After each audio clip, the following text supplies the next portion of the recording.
Welcome to some Yahenni Daring Darling. As far as opening hand goes, though, yeah, not too wild about this one. We've got a Swamp and a Reliquary Tower. Let's go and mulligan. We've had a little bit more card draw. Coffers and that. Let's go one more go. Bajuka Bog. Yeah, we'll make this one work. I don't really want to go past that. And hopefully Barter and Blood. Let's go and put that on the bottom for right now. Hopefully we'll draw into a few more lands or a little bit of card draw, and then we will be good to go. We're playing Yahenni, Undying Partisan. Haste. Whenever a creature an opponent controls dies, put a +1 counter on Yahenni, and then sacrifice another creature. Yahenni gains indestructible until end of turn. Opponent's going to get down the Elvish Mystic. Let's go and get the Swamp down. Let's go for Blade of the Blood Chief. We don't have a turn 2 play, just in case somehow, I don't know. We'll just go and get down Blade of the Blood Chief and kind of roll from there. Play gets Rishkar.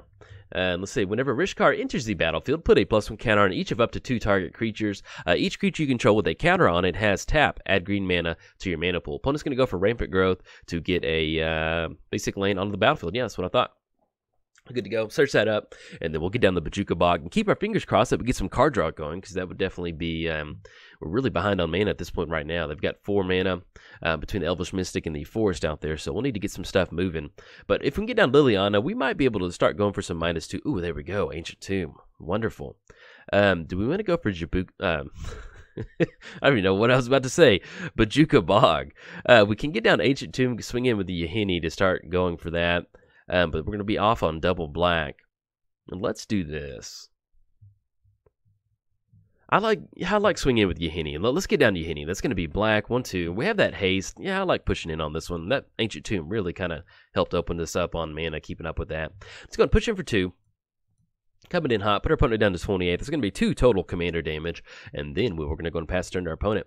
Now, with Blade of the Blood Chief on the battlefield, whenever a creature dies, put a +1 counter on it. On the equipped creature. If the equipped creature is a vampire, put 2 +1 counters on it.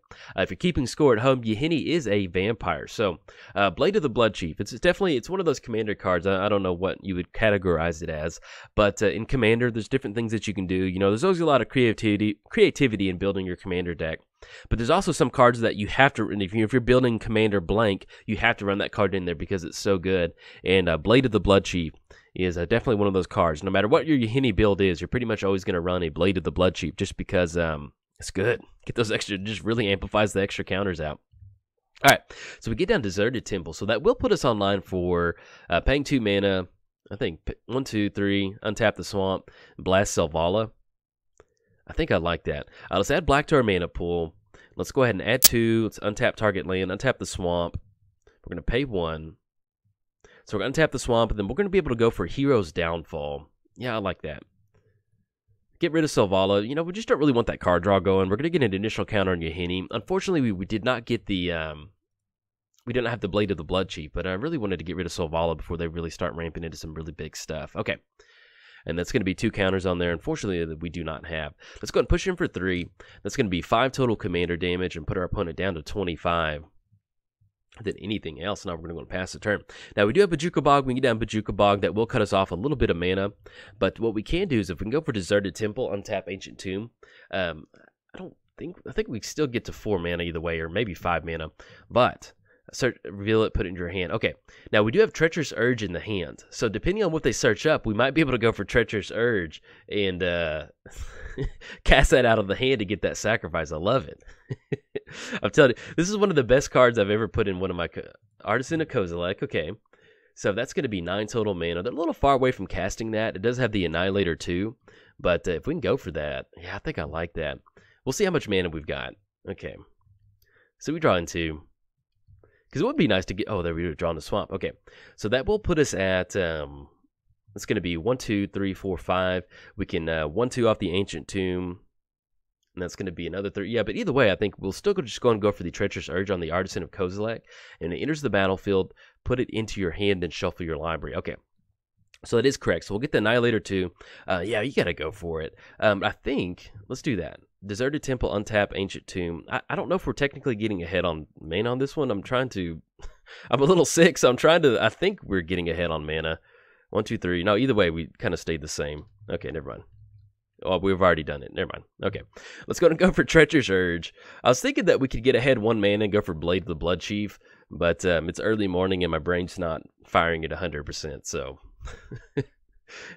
We'll go for the Treacherous Urge, get that Artisan of Kozilek out of the hand, get that wonderful Annihilator too. All right, opponent's going to scoop it up. I'm going to go and throw this one up in the scrap bin because, come on, man. We get to take your Artisan of Kozilek. I love this card. So, with Treacherous Urge, target opponent reveals his or her hand. You put a creature card from it onto the battlefield under your control, gains haste, sack it at the beginning of the next end step. So, we're going to end up with a 10-9 that has haste. It's going to have Annihilator 2. They're going to have to annihilate 2 of their creatures or lands, whatever we want to go for. Then we sacrifice it and it goes to the graveyard, and they get rid of their big beat stick creature swinging across. But anyway, so that we got Yahenni swinging across for another 3/3, and if we get a Treacherous Urge scoop, I'll definitely take that one. So this is definitely post-worthy in some form or fashion. So if you enjoyed the video, like and subscribe. Thanks. Bye.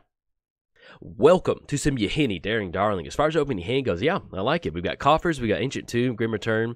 We have the Whispering One who's going to whisper sweet nothings into our ears. We bring creature cards out of the graveyard. Yes, I love it. We're going to keep on that one. Opponents on the play, we'll let them do their thing. And then I think this is actually, well, actually, I'll kind of cover that in a sec once we get our commanders going.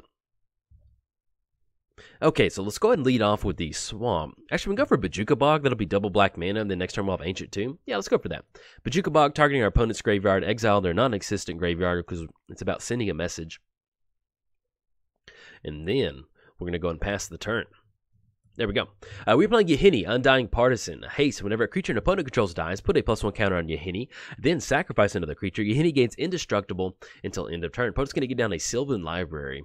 And then, let's go ahead and, do you want to get the Yahenni Beat Sticks going? I think I like that. Set the tone. We already went for a Bojuka Bog on nothing. Let's go for 1-2. Get down to Yahenni. Oh.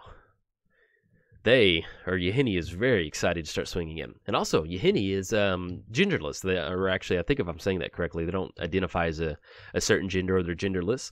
So if you hear me refer to Yahenni as Yahenni or they or them, and that's because they have no gender. The Aetherborn do not have a gender. Which is really cool. I'm glad that Magic will include stuff like that into the game. It's always just neat to kind of get those extra little tidbits. We're playing Nissa, Vastwood Seer. Whenever Nissa enters the battlefield under control, you may search your library for a basic force card. If you do, reveal it, put it in your hand, then shuffle your library. And I think, yeah, I did throw a May in there, but the May is in there. Whenever a land enters the battlefield, if you control 7 or more lands, exile Nissa, then return her to the battlefield, transform her under her owner's control. We're going to get Nissa to flip. That's going to give you a 4/4 elemental token, +1, put a card into your hand, -7, untap 6 lands. There we go. Kind of read that really quick. Let's go ahead. We need to start making our land drops. I was worried about keeping a hand with Coffers, but we've got some good stuff. Let's get the Swamp down. Anything else that we can go for now? Let's go and push in. We'll be swinging in for 2. Put our opponent down to 22. That's going to be 4 total commander damage. And then anything else, we're going to go and pass the turn. So if we keep making the swamp land drops, we'll be online for Coffers pretty good. We can start tapping Coffers off the Ancient Tomb, which is just a match made in heaven. Wonderful. Then we can start slowly working towards the Whispering One. Now, we do have Wretch Confluence in the hand, so we can choose up to 3 modes with the Wretch Confluence. Target creature gets -2/-2 until end of turn, so we can use that to kind of start taking care of some of our opponent's mana dorks. But if they're getting down Gurk, Wildspeaker, it's not too much out there. Untap up to 2 lands. Let's see if they're going to go for Nissa. But yeah, I don't know if we exactly want to go for Wretch Confluence solely just on Nissa. Okay, if they had that 3 mana, they might go for that. But if they do get down Nissa, we'll more than likely go for that Wretch Confluence in response to the enter the battlefield, the flip trigger, and then kind of get that going. Draw into another Swamp. Let's go and get the Swamp down. That'll put us at 5 total mana, so we'll be online for Wretch Confluence. Let's go and push in for 2. Do you want to swing in at Gurk? Oh, Wildspeaker. Speaker of the Wild. Put his ear to the ground. Yeah, let's go and do that. Swing in at Gurk. We just want to keep him down just a little bit. That way, if our opponent does go for the -3, the -1 to get those 3/3 beast token on the battlefield, yeah, it's not too bad. All right, we're going to go and pass the turn. Opponent's going to get the Life Crafter's Bestiary, or Beastery, however you want to say that. Get the Scry 1 and go from there. Now, we do have Grim Return in the hand, which is a really fun card in here. Choose target creature card in a graveyard that was put there from the battlefield this turn. Put that card onto the battlefield under your control. So now we are running a lot of removal in here. Unfortunately, our opponent doesn't really have a lot of creatures out there, but this is definitely one of those, kind of my pet card for Yahenni, that I came across it and I was like, yes, it seems like a lot of fun. We typically have a lot of mana in our opening hand, or at least, towards the late game. And so being able to kind of piggyback on a spot removal spell to bring that creature back. And I don't know, I just love I love situational reanimator spells like that. It's always a lot of fun, and get that going. All right, opponent's going to get the Scry. See if they show for it. They get the Sylvan Library. Now, with the Wretch Confluence in the hand, we can draw a card and lose 1 life, or we can return target creature card from our graveyard to the hand. As you can see, we have no creature cards in the bin. You can see that. So we're not going to be going for that. We'll probably be going for some mix of the -2, and then drawing a card. Thankfully, we did knock down Gurk down to the 2 ability, so if they can untap some lands if they want to. But putting that, if they go for the -1 to create a beast token to protect Gurk, that'll kind of get them in a spot to where they might not be able to protect Gurk, and we can simply just use some spot removal and really get that Planeswalker loyalty down. But our opponent does have, they've got 3 cards in the hand. They've got some 7 mana on the battlefield too. Create a 3/3 beast token, okay. Now we may end up going for the Wretch Confluence, target creature, Fierce Empath, okay. Excuse me on that. But a little sick, so I'm trying not to, if you hear some random noises, I'm trying not to, if I have to cough or something, I'm trying to mute the mic to where I don't have to kind of blast that into the mic. But it's going to go for Fierce Empath. Let's see what they have to show for that. With Fierce Empath, it's going to be double 4, so we can actually go and cross those off. We'll see what they have, and then we'll see if we want to hold on to the Wretch Confluence or if we can simply just go for the Whispering one. Opponent's going to go for Ulamog. This can be 1, 2, 3, 4, 5, 6, 7, 8, 9. If they make the lane drop off Gurk Wildspeaker. Yeah, I like going for the Wretch Confluence line. Let's do that. Yep, we're going to do that. It's going to be 1, 2, 3, 4, 5. Let's go. Cast. Target creature. That's going to be 3 of those. That's going to be 1, 2, and then 2. All right. So we're going to get some more counters on Yahenni. We're going to be able to swing in at Gurk and to kind of take care of that. Make sure they don't have that untap step. That's the main thing. Okay. Let's go and push in with Yahenni. We're going to swing at Gurk. There we go. Make sure they don't have that untap step. And we'll get down one more swamp, and then we'll start working towards that that coffer. So I think I like that. Because this is going to be 2 mana at this point right now. Do we need Grim Return? No, I think I like getting down Blood Gift Demon. Let's go for that. It's going to be 1, 2, 3, 4, 5. Put some good pressure on our opponent.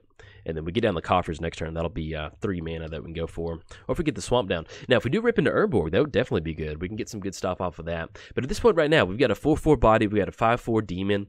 Our opponent is sitting at 22. So if they do want to get a little bit kind of nutty with the Sylvan Library triggers, that will kind of put them off a little bit, or since we do have a good board state swinging in. But I'm just going to go for Nissa, get that down, and then if we go for the Whispering one, depending on what creature they get out there, even if they do have Ulamog, because they did have Ulamog, there we are, there's Ulamog. If they go for Ulamog, we can get that Whispering one triggered and have them exile that one, especially if Nissa's going to flip, because I think that's, yeah, I was going to say, Nissa's getting really close to flipping with the amount of lands out there, and in fact, it already did. So it's going to be 1, 2, 3, 4, 5, 6, 7, 8, and it's going to be the Awoken World. Ashaya? I'm going to butcher that one, but hey, it is what it is. An opponent went for the Acid Moss on one of our swamps. So it's going to be 1, 2, 3, 4, 5. That's going to still cut us off the Whispering one, though, unfortunately. We're going to go ahead and draw a card on this one. So we rip into Drawn to Chrome Mox, and then Drawn to Innocent Blood. Okay, is there any certain way we can sequence this one? Let's go ahead and get these swamp down. So if we go for the Whispering one, get the swamp down. That's going to be 1, 2, 3, 4, 5, 6. That's going to be 7. That's going to be just enough for the Whispering one. We can go for Innocent Blood if we wanted to take care of Nissa. They will be getting down the Ulamog trigger. I think I like going for the Whispering one on this one. Let's cast the Chrome Mox. Here's the battlefield. Exile non-land card from your hand. Yeah, there might be a weird situation where we really want to Exsanguinate. We're going to go and exile the Grim Return. We can't really take advantage of that at this point right now. Let's get down the Whispering. That's going to be 1, 2, 3. There we go. 1, 2, 3. And then also with the return ability from the Whispering one out of the graveyard, Shieldred, however you say it. I'm going to push in. We're going to push in for 5 in the air because that does not have reach. Yep, that's correct. So we're going to go and push in at Nissa. Get rid of Nissa. We'll be able to take care of her, and then we'll have that exile trigger, the sacrifice trigger on the Whispering one next turn. And if they do get down Ulamog, that's going to be most of their turn next turn. We can still go for Innocent Blood to go for that and bring back the Blood Gift Demon. Okay, our opponent's going to be tapping out for Cage Sun.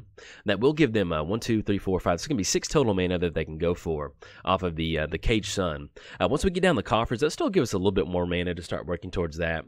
And then see what they're going to go for. Mirror Battlesphere, all right. Sounds like a plan. So it's going to be a 4/7. Get on the battle. Now, Innocent Blood's not going to be as good now, unfortunately. That's not going to be so hot. But with the Whispering one out there, we can swing in for a 6/6. Let's go ahead and... Nothing for the Whispering one we can bring back. Okay, we're going to get the Blood Gift Demon on there. Phyrexian Arena. And then we draw into Wormcoil Engine. Let's go ahead and get down the land drop for the turn. That's going to be Coffers. Do we want to push in? They can jump block on the Mirror Battlefield. That should get rid of a card. I like that, holding on to the Whispering one. So we go for Innocent Blood. We can actually go Wormcoil Engine on Innocent Blood. That'll give us a couple more tokens. We can start bringing back Wormcoil Engine with the Whispering one. That's going to have to get rid of a Mirror token. That kind of puts us in a spot where we might be able to swing in just a little bit better. Because we're staring down Ulamog next turn. That's going to be 1-2. That's going to be 10 total mana with Ulamog coming across. And they'll definitely target the Whispering one with their Ulamog trigger, maybe Ancient Tomb or something to kind of cut us off mana. So we're going to be missing out on the Wormcoil Engine. Then they're going to be able to start. So we need to get as much damage as possible on this one. Let's go and do this. Let's go for the Wormcoil Engine. That's going to be, we only have 3 swamps, so either way the coffers is pretty much going to be the same. That's going to be 1-2.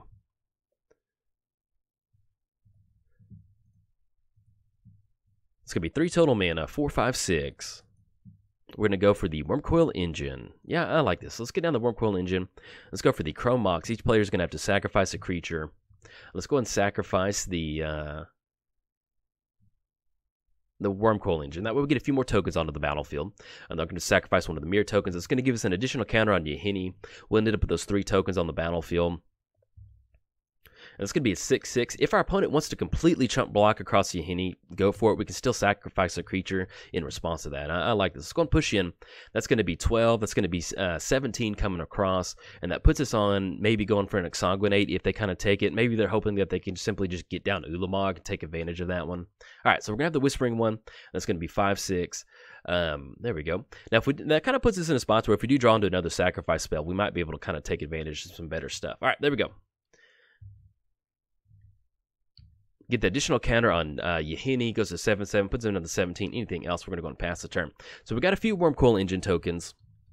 And actually, we probably should have, with the Whispering one, I'm sorry, we should have stacked those Mirror tokens to where we were blasting the Mirror tokens first to kind of get a few more triggers for Yahenni. But we are sitting at a 7-7. They do have the 10 mana online for Ulamog. So if we're going to be casting Ulamog this turn, what are we trying to hit?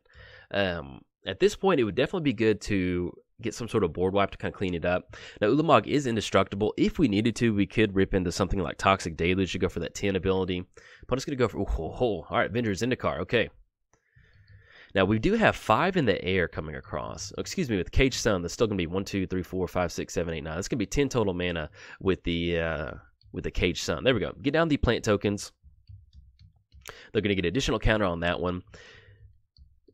If we can yeah, because this does not have reach. Doesn't have reach. They're going to go for Nature's Lore, put on the battlefield tapped. And you tap X, untapped, excuse me. They get an additional count on the plant tokens. So we go for swinging for 5. Puts them down to 8. It's going to be Exsanguinate for a little bit. Yeah, we'll see. If we rip a land, we might be able to go for that. It kind of depends on if they end up targeting Ulamog with the Blood Gift Demon. More than likely they would, because that's definitely going to be a good option for them to go for. All right, get the Life Crafters. Get the Ulamog down. All right, they will take care of the Blood Gift Demon. We're left with 2 Wormcoil Engine tokens. There we go. Now, we'll see what we draw into, but looking like it might be a little bit hard for us to kind of bounce back from this one. You know, even if that last turn when we kind of sequenced the blocking with the Whispering one, we could have got a few more counters on Yahenni stacking it that way, but I think with the way this turn's swinged out with them having Cage Sundown, it was really hard for us to kind of do anything with that. Now, here's the kicker. Do we chump block with the, yeah, might as well, with Mirror Battlesphere on the Death Touch?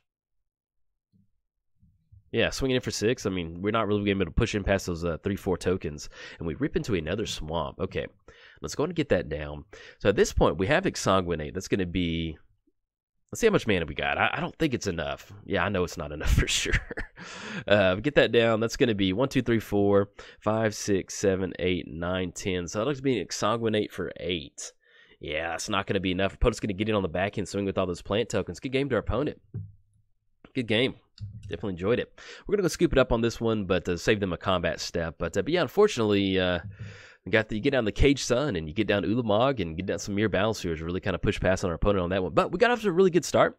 You know, we did get we got the Whispering one down to hopefully try to apply some pressure to our opponent. But it's always fun playing against mono green. And if you enjoyed the video, like and subscribe. Thanks. Bye.